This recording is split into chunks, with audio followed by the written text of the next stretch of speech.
पुणे गणेश उत्सवाचं खरं आकर्षण असतं ते दगडूशेठच्या मंदिरातील विद्युत रोषणाईचं जो मंदिर असेल ते दरवर्षी एक वेगळा देखावा सादर करतात. यंदा त्यांनी केरळचं पद्मनाभ मंदिर हा देखावा सादर केलेला आहे. प्रचंड आकर्षक आणि विद्युत रोषणाई नटलेलं आहे बघा. सगळे झुंबर लाइटिंग याचा आपण फर्स्ट लुक म्हणूया. खरं तर उद्या संध्याकाळी 7 वाजताचं उद्घाटन होणार आहे. सगळ्या गणेश भक्तांना ती आस असते कधी आपण दगडूशेठचं विद्युत रोषणाई नटलेला बाप्पा बघतो. याच मखरामध्ये असं नसतं होतं. बाप्पा सकाळी 8:30 वाजता मूळ मंदिरातून निघून मिरवणूक निघेल, पण त्याच्या आधीची सगळी शेवटचा हात मारण्याची तयारी. मग स्वतः आमदार हेमंत रासने हे सगळ्या गोष्टींवर बारीक सारीक गोष्टींवर लक्ष देऊन मी कित्येक झुंबर आहेत, म्हणजे संख्याही मोजणं इतकं आहे. सगळी लायटिंग तर आहेच आहे. सगळीकडे पत्रांनी शेड, कारण पुणे गणेशोत्सव भक्त आले इकडं जे आरस बघायला येतात ते पहिलं दगडूशेठचं दर्शन घेतल्यानंतर पुढच्या मार्गाला जातं. म्हणून यंदा काय आकर्षण आहे दगडूशेठचं याची माहिती घेण्यासाठी आपण आता भाऊंकडे जाऊ. भाऊ, मला सांगा, तुमचं स्वागत मध्ये. जय गणेश. यंदा उद्या सकाळी काही तासातच आपल्या लाडक्या बाप्पाचं उत्सवाचं आगमन या ठिकाणी होत आहे. 10 दिवसाचा आपला उत्सव हा अतिशय सुंदर आणि अतिशय देखणा होत असतो. संपूर्ण जगाचं आकर्षण असणारा पुण्याचा उत्सव असतो. देशविदेशातनं लोक येतात. विशेष करून दगडूशेठ हलवाई गणपती बाप्पाचं दर्शन घेण्याकरता लाखो भाविक सगळीकडनं येत असतात. त्या भाविकांकरता एक आपण अनेक वर्ष अतिशय सुंदर असे देखावे या ठिकाणी करत असतो.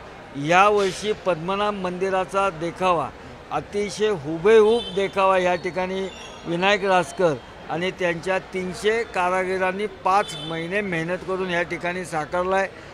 आपण जर बघताल तर कोरीव कामासहित हुबेहूब तसंच्या तसं पद्मनाभ मंदिर इथं दाखवण्याचा प्रयत्न त्यांच्या कलेतनं त्यांनी केलेला आहे. आणि उद्या सकाळी 8:30 वाजता गणपती बाप्पा मंदिरापासून या सभामंडपात 10 वाजता या ठिकाणी विराजमान होतील. त्यांची प्राणप्रतिष्ठा होईल आणि संध्याकाळी विद्युत रोषणाईचं उद्घाटन होईल. विद्युत रोषणाईच्या उद्घाटनानंतर व सकाळी दिवसभर प्राणप्रतिष्ठा झाल्यापासून लाखो भाविकांना दर्शनाकरता हा बाप्पा खुला राहील. तो 240 तास राहील. आणि याकरता आमच्या दगडूशेठ हलवाई गणपती संस्थेचे 500 स्वयंसेवक, त्याचबरोबर 250 सुरक्षा रक्षक, 150 आमच्या CCTV कॅमेरे, त्याचबरोबर या व्यवस्थेमध्ये 24 तास डॉक्टर, 3 ICU, 50 कोटींचा भाविकांचा विमा, अशा जय्यत तयारीने दगडूशेठ हलवाई गणपती संस्था आणि आमचे कार्यकर्ते हे सर्व या येणाऱ्या भाविकांची चोख व्यवस्था सर्वार्थाने करण्याचा आमचा प्रयत्न आहे. यावर्षी राज्य सरकारने याला राज्य महोत्सव म्हणून घोषित केलेला आहे. त्याकरता गणेश मंडळाचा कार्यकर्ता म्हणून मी जेव्हा विधानसभेत गेलो तो औचित्याच्या मुद्द्याद्वारे मी ती मागणी केली आणि राज्याचे मुख्यमंत्री देवेंद्रजी फडणवीस यांच्या सरकारने या मागणीला लगेच मान्यता सांस्कृतिक मंत्री आशिष शेलारांच्या माध्यमातून दिली. त्यामुळे राज्य महोत्सव म्हणून सुद्धा आत्तापर्यंत गणेशोत्सव अतिशय चांगल्या पद्धतीने राज्यात धूमधडाक्यात होत होता. त्याला आता 11 कोटीची बक्षिसं राज्य सरकार देणार आहे. यावर्षी काही उपाययोजना राज्य महोत्सवाच्या माध्यमातून केले गेलेले आहेत. 45 दिवसाचाच कालावधी होता. पुढच्या वेळेसपासून राज्य महोत्सव म्हणून राज्य सरकार अजून चांगल्या पद्धतीने या उत्सवाला गती देणं, या उत्सवात सर्वांचा सहभाग वाढवणं आणि आत्ता राज्य महोत्सव म्हणून आज जाहीर झालेला उत्सव पुढील काळात तो युनेस्कोमध्ये आंतरराष्ट्रीय महोत्सव म्हणून त्याची नोंद व्हावी याकरता आम्ही प्रयत्न करणार आहोत.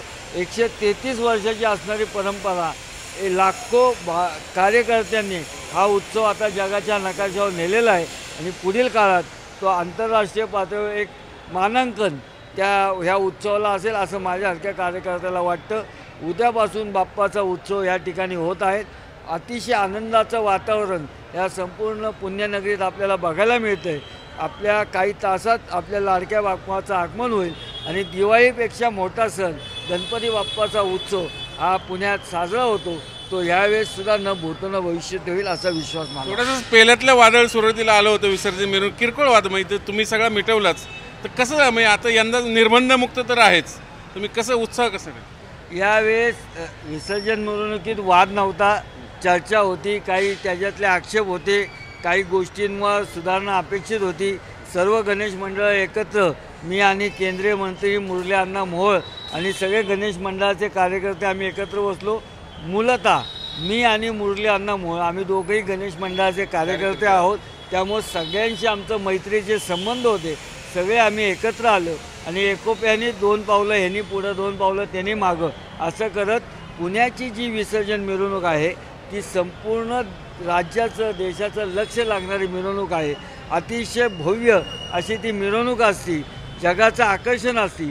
ती मिरवणूक सर्व पुण्यातील गणेशोत्सव कार्यकर्त्यांनी ती त्याचसारखी दर्जेदार करण्याचा निर्णय घेतला आणि किरकोळ असणारे वाद संपवून यावेळेची विसर्जन मिरवणूकसुद्धा न भूतो न भविष्यती आणि सर्वांना आवडेल अशी ही नक्की होईल. गर्दीचं नियंत्रण कसं करणार भाऊ? पुढचे 10 दिवस सगळे VIP येतील, मग खरं तर गर्दीच्या वेळी त्यांनी येणं टाळलं पाहिजे, दुपारी येण्यापेक्षा कसं करणार मग हे सगळं? आपण 500 स्वयंसेवक श्रीमंत दगडूशेठ हलवाई गणपतीच्या असतात, 250 सुरक्षा रक्षक आहे. आपण टप्प्याटप्प्याने लोकांना या ठिकाणी दर्शनाला पाठवत असतो.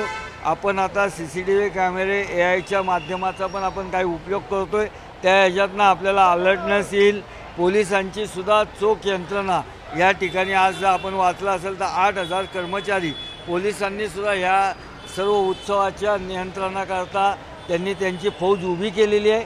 आपण सर्वजण मिळून भाविकांना दर्शनाला व्यवस्थित त्यांना कसे ॲकोमोडेट करून घेता येईल. गर्दीचे 2-4 प्रकार आपल्या लक्षात आहेत. त्यामुळे ती गर्दी योग्य पद्धतीने नियंत्रण होऊन पहिली गर्दी पास झाल्यानंतरच नवीन लोकांना सोडण्याचं या दृष्टिकोनातनं सुव्यवस्थित नियोजन हे आपण केलेलं आहे आणि कुणालाही त्रास होणार नाही याची काळजी दगडूशेठ हलवाई गणपती ट्रस्टचे कार्यकर्ते, सुरक्षा रक्षक आणि पोलीस करतील असा मला विश्वास आहे. ते हेमंत भाऊ रासने खरं तर आमदार आहेत कसब्याचे, पण एक मूळचे ते गणेश मंडळाचे कार्यकर्ते आहेत. म्हणूनच ते आमदार होतच त्यांनी या महोत्सवाला राज्य महोत्सवाचा दर्जा प्राप्त करून देण्यासाठी अगदी वरच्या पातळीवर प्रयत्न केले आणि त्यांना यश आलं. आणि पहिल्यांदाच या गणेशोत्सवाला राज्याचा महोत्सवाचा दर्जा प्राप्त झाल्याने यंदाचा महोत्सव निश्चित दणक्यात साजरा होणार. आणि त्यातही दगडूशेठ हे खास आकर्षण यंदा पद्मनाभ मंदिर जे आहे लोकांना आकर्षक विद्युत रोषणाने नटलेलं पाहायला मिळणार. व्हिडिओ जर्नलिस्ट नितीन सांडबोरसह चंद्रकांत पुंजे, झी मीडिया, पुणे.